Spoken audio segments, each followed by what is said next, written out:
नमस्कार दोस्तों, कैसे हैं आप लोग।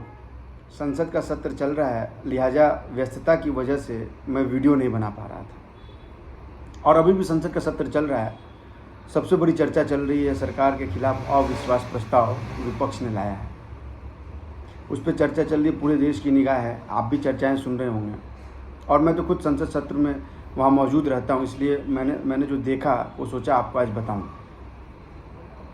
कल संसद सत्र जब शुरुआत हुई तो सारे नेता, सारे सांसद सदन में मौजूद थे। और सत्र की शुरुआत में सबसे पहले देश की दूसरी बड़ी पार्टी के बड़े नेता राहुल गांधी ने चर्चा की शुरुआत की। मैं वहीं मौजूद था, लेकिन कल जो मैंने देखा वो अद्भुत चीज़ था, वो हैरान करने वाली थी। इसके पहले भी मैं संसद सत्र के दौरान कई बार बैठा हूँ और देखा है, मैं प्रत्यक्ष इसका गवाह रहा हूँ। लेकिन आपको मैं बताऊं कि कल जिस तरह से मणिपुर को लेकर, इतने सेंसिटिव, इतने गंभीर मुद्दे को लेकर जिस तरह से विपक्ष का रवैया रहा, वो बेहद हैरान करने वाला था। कुछ लोग मुझे ये कहेंगे कि चूँकि आप सरकार की तरफ से क्यों बोल रहे हैं, लेकिन जो मैंने देखा वो मैं आपको बता रहा हूँ। राहुल गांधी आते हैं, चर्चा की शुरुआत होती है और मणिपुर जैसे गंभीर मुद्दे पर शुरुआत करने की बजाय वो अडानी से अपनी चर्चा की शुरुआत करते हैं। कहते हैं कि मैं बम नहीं फोड़ूंगा, मैं आज गोले नहीं फेंकूंगा। सोचिए, जिस मणिपुर के मुद्दे को लेकर पूरा देश इस समय गंभीर है, इतना ज्वलंत मुद्दा है, आप जो है बार बार यह सरकार पर आरोप लगाते थे कि सरकार चर्चा को तैयार नहीं हो रही है। हालांकि सरकार चर्चा को तैयार थी, ये आप भी जानते हैं और ये मैं भी जानता हूँ। आपने इतना नैरेटिव सेट किया देश में, इतना प्रोपोगेंडा सेट किया कि सरकार नहीं चाहती इस चर्चा करने के लिए, और मजबूरी में आपको अविश्वास प्रस्ताव लाना पड़ा ताकि आप इस पर चर्चा कर सकें।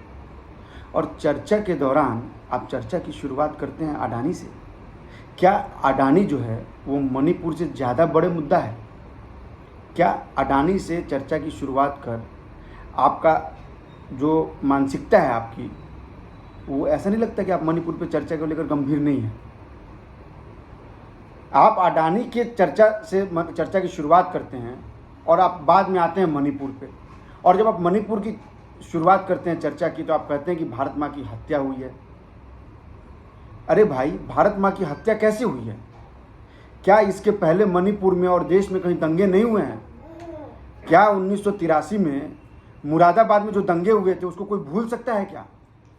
क्या इसके पहले मणिपुर में जो हिंसा हुई है उसको देश भूल सकता है क्या? क्या उस समय भारत माता की हत्या हो गई थी?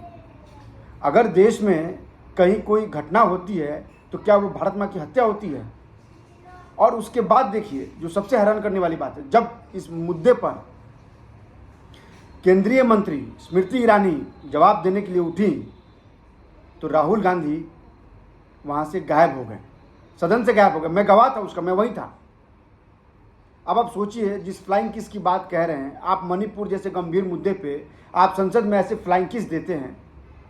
क्या ये आपकी गंभीरता को दर्शाता है कि आप मणिपुर जैसे मुद्दे पर चर्चा करना चाहते हैं? आप उंगली उठा उठा के तैश में आके बोल रहे थे, और जब विपक्ष ने उसका जवाब देना शुरू किया, यानी आपके लिए विपक्ष, सरकार ने जब जवाब देना शुरू किया, आप वहाँ से भाग गए।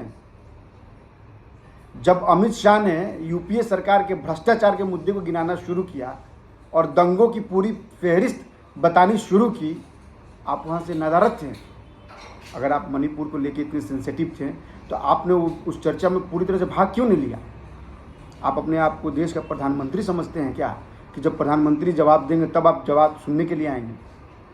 या आपने सिर्फ एक कोरम पूरा कर दिया जनता के बीच में आके, संसद में आके, कि आपने चर्चा की शुरुआत कर दी मणिपुर पर, उसका गायब हो गए आप? ये आपकी गंभीरता दर्शाती है?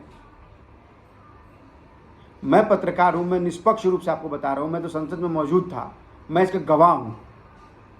आप इन नेताओं का बॉडी लैंग्वेज देखिए।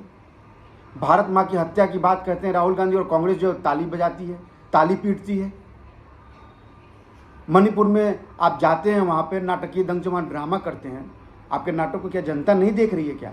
हम तो पत्रकार हैं, मैं तो पिछले 22 साल से लगातार राजनीति को कवर कर रहा हूँ। करीब से कांग्रेस को भी देखा है, करीब से बीजेपी को भी देख रहा हूँ, करीब से वामपंथ को भी देखा है मैंने। और जो गंभीरता, जो आपको बॉडी लैंग्वेज जो दिख रहा है, जो आपके अंदर जो चर्चा को लेकर जो गंभीरता दिखनी चाहिए, वो तो कहीं नहीं दिख रही है। आप दर्शकों को याद होगा कि एक वोट के चलते अविश्वास प्रस्ताव में के दौरान अटल बिहारी वाजपेयी की सरकार गिर गई थी, लेकिन आप उस चर्चा को सुनिए, वो चर्चा आज भी ऐतिहासिक है। वो क्या चर्चा थी, क्या गंभीरता थी उसमें। आप जानते हैं कि अंक के मामले में, यानी नंबर्स के मामले में आप सरकार को हरा नहीं पाएंगे, आप सरकार को हिला नहीं पाएंगे, तो कम से कम चर्चा तो गंभीरता से कीजिए। जिस मणिपुर को लेकर आप इतना हाइप कर रहे हैं, वहाँ चर्चा से आप नदारत हैं। क्यों नहीं आपने अमित शाह के बात का जवाब दिया, जब अमित शाह ने कहा कि नहीं, हम वहाँ से मुख्यमंत्री को नहीं हटा सकते हैं। क्यों नहीं आपने कहा कि जो राष्ट्रपति शासन लागू, उसको कारण जो बताया अमित शाह ने कि भाई क्यों नहीं मुख्यमंत्री को हटा सकते, क्योंकि वो सहयोग कर रहे हैं सरकार को। और राष्ट्रपति शासन तब लगता है जब वहाँ की राज्य सरकारें सहयोग नहीं करती हैं। आप उसका जवाब देने के लिए नदारत थे। जनता के सामने क्या मैसेज जा रहा है? जनता के सामने यही मैसेज जा रहा है कि आप उस मुद्दे को लेकर गंभीर नहीं हैं। आप सिर्फ संसद का समय बर्बाद कर रहे हैं। संसद में एक दिन में करोड़ों रुपया खर्च होता है और वो करोड़ों रुपया बर्बाद हो रहा है, जनता का पैसा बर्बाद हो रहा है। आप आते हैं, भाषण देते हैं, फ्लाइंग किस करते हैं, कभी जाके मोदी जी को गले मिल लेते हैं, कभी मिमिक्री करते हैं। ये क्या मजाक बना रखा है संसद को आपने? संसद लोकतंत्र का एक मंदिर है, आप उस मंदिर में ऐसा व्यवहार करते हैं। मैं आपका विरोधी नहीं हूँ राहुल जी, ना मैं बीजेपी का पक्षधर हूँ, ना मैं कांग्रेस का विरोधी हूँ। मैं तो देश में जो मौजूदा स्थिति है उसके बारे में आपको बता रहा हूँ। जनता क्या सोच रही होगी, आप सोचिए जरा, और इस विचार को गंभीरता से रखिए। अभी लगातार चर्चा जारी है, क्योंकि मुझे भी संसद जाना है, इसलिए मैं भी तैयार हो रहा हूँ, मैं भी निकल ही रहा हूँ। लेकिन इजाज़त है, मैंने सोचा कि आपको मैं इसकी जानकारी देते चलूँ। तो आप हमारे वीडियो को लाइक और सब्सक्राइब जरूर कीजिए, क्योंकि हम लगातार इस मामले में आपको अपडेट करते रहेंगे। नमस्कार।